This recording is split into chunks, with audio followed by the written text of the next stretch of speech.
out here at a Ford dealership. I can't tell you which one.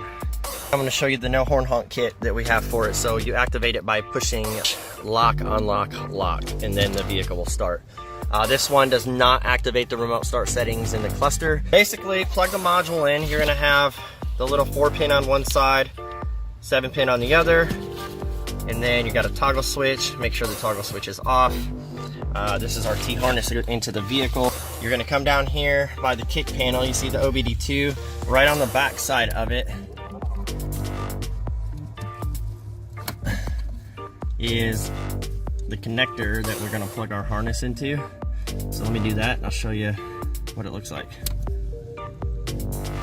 So we got our harness plugged in to the factory connector there. We're gonna take our female end here and plug it directly in the back of this.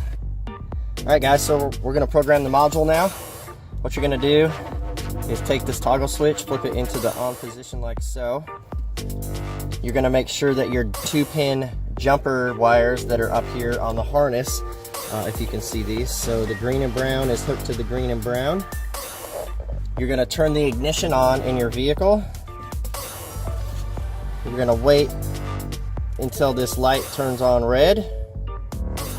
Could take up to about 10 seconds or so. So there we go.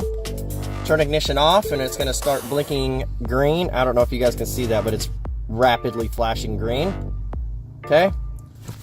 Take these jumpers up here and you're gonna take the green and brown and match it up to the purple and gray. The light is still flashing green. Turn ignition on one more time.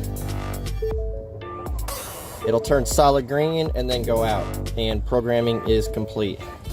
So now take your key fob and you're gonna push lock, unlock, lock. The light turns red, the car starts, and you are good to go.